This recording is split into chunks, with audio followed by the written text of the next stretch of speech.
Kid, The Ugly Truth, Part 4. And what's worse is that Mom made me the subject of her parenting column in our local paper that week.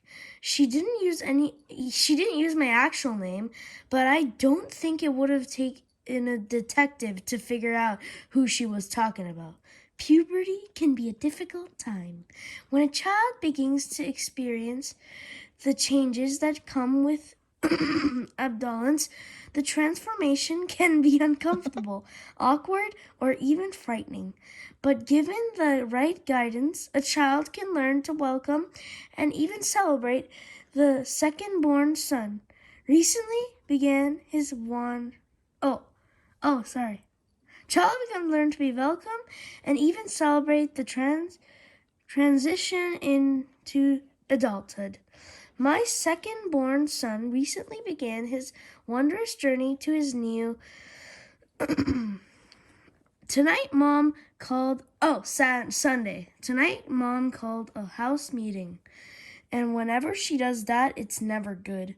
The last time we had a house meeting, it was so she could complain about the situation in the bathroom. She said she's tired of having to clean the floor around the toilet because of our lousy aim. And I knew exactly what she was talking about too. One time I actually missed the bus because I used the bathroom after Manny. Greg, you're gonna miss the bus. I think I'm stuck to the floor. All I can say is I'm not the one causing the problem. When Roderick uses the bathroom, half of the time he doesn't even turn the light on. Well, Mom said the new rule was that us boys were gonna have to sit down every time we use the bathroom, no matter what. But none of us guys like that idea. Roderick suggests that we just buy a couple of urinals since there are more of us than there are of her. Plus, that way, more than one person could go at the same time. But Mom said that would be tacky. And she used her veto power to shut his idea down. I thought tonight's house meeting was gonna be a follow-up to the bathroom meeting, since nobody was following and the sitting down rule, and things are worse than ever. But this meeting was about something completely different.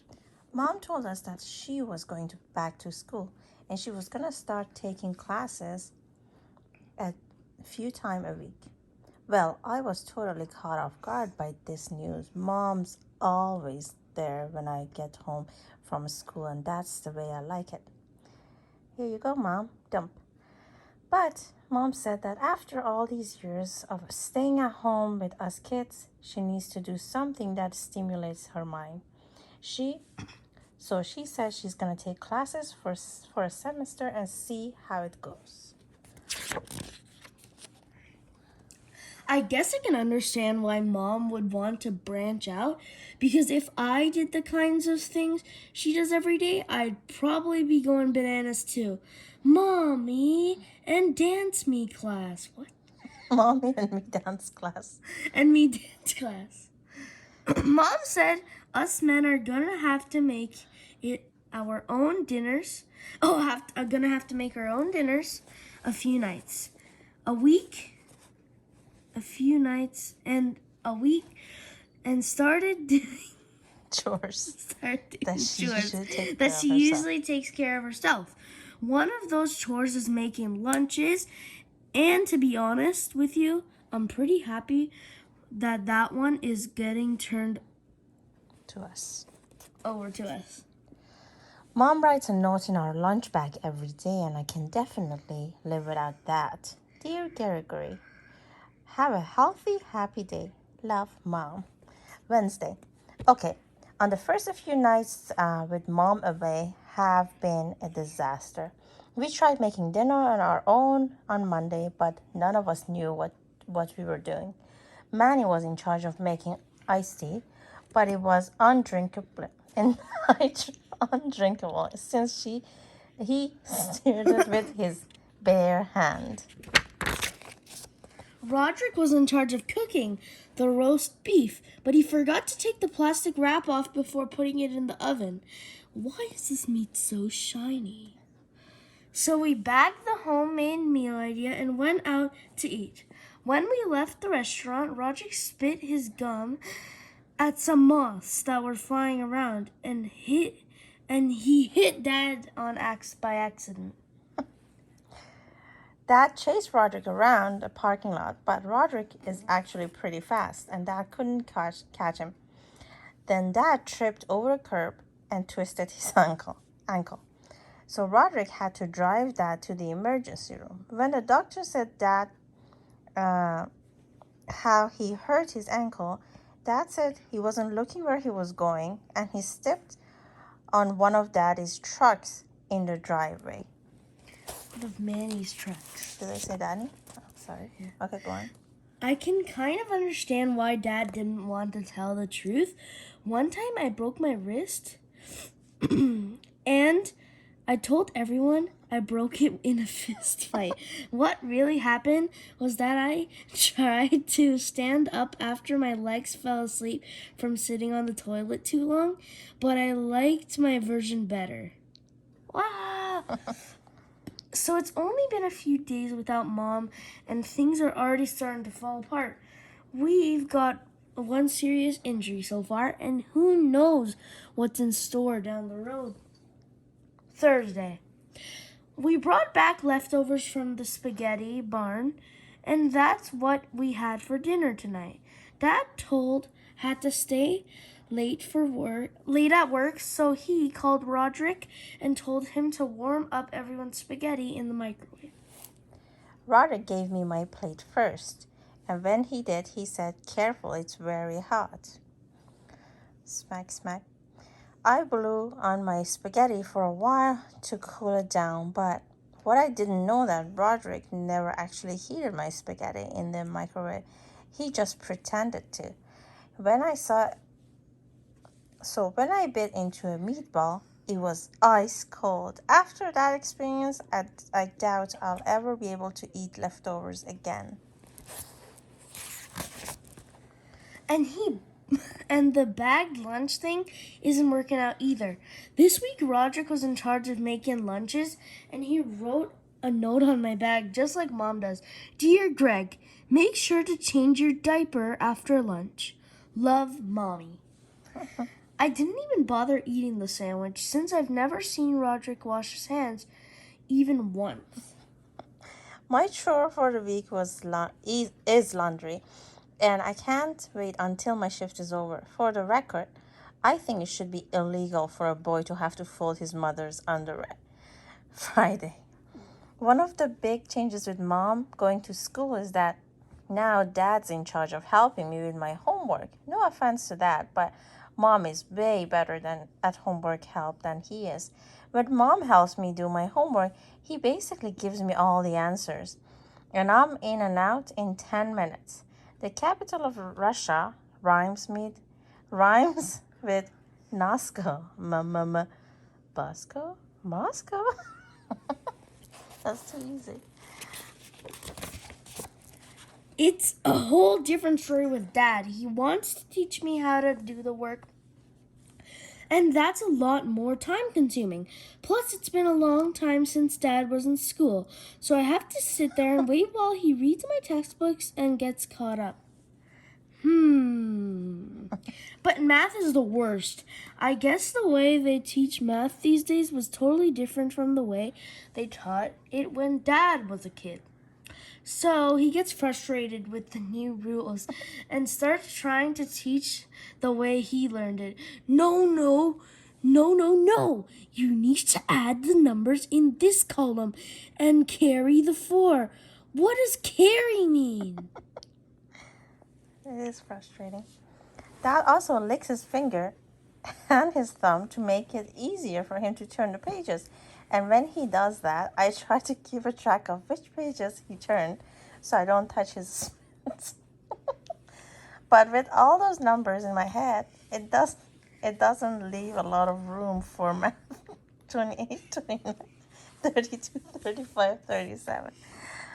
I can tell when I've done something wrong because Dad gets kind of frustrated with me and breathes really heavy out of his nose. This is funny because I feel the same way. So I've learned to put a dish towel Why is this so funny? whenever. Okay. Oh my god. And Or whenever we're working on algebra. okay, go on. It's better you read than that rest. No, by the time it's over, 2 hours have gone by, and it's time for me to go to bed. All I can say is I hope Mom wraps her classes pretty quick because I'm a person who really needs his TV time at night. Monday. This math thing is becoming a problem. We have standardized testing coming up at my school. And I heard that the teachers won't get their bonuses unless we get good scores. So there's a lot of pressure on us kids, which kind of stinks. I remember back in kindergarten, math used to be really fun. One chocolate chip cookie plus another chocolate chip cookie is two chocolate chip cookies. Mrs. McElroy says that if we don't do well on the test, we'll lose our budget for music class. Will turn into detention or something like that. But I don't think kids are really getting the message. A few weeks ago, we had math quiz, and Mrs. McElroy said that it was an open notebook, which meant we could use our notes and textbooks to help us out. Then she left the classroom to take care of something, and the second she stepped out of the door, it was a total chaos. Practically everybody failed the quiz because people were using their notebook, paper, and books as ammunition.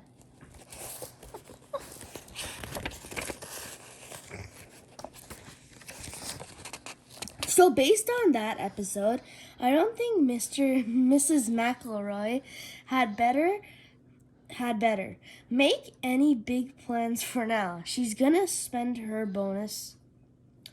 October, Tuesday. Tonight, Dad walked up to me while I was sitting on the couch, and he seemed bent out of shape about something. He wanted to know why I didn't bring out the recycling bin this morning like he asked me to.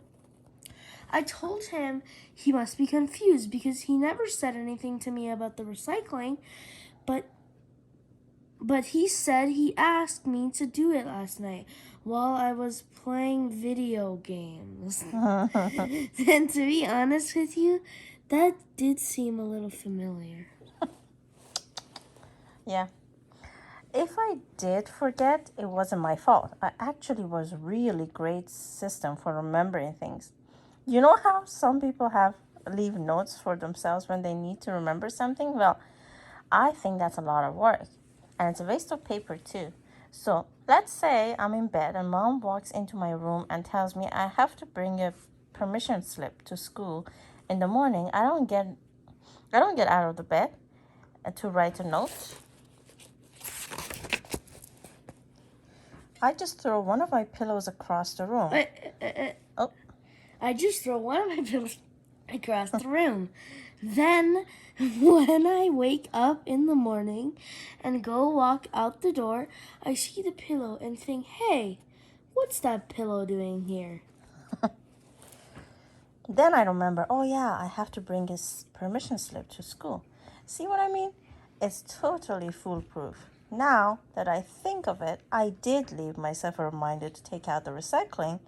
I specifically remember putting my socks on TV before I went to bed to remind myself in the morning. And if Dad did something to mess up my system, he's only got himself to blame. Look at this stinky socks. But Dad wouldn't let it go. He said, now that I'm getting older, I need to start being more responsible.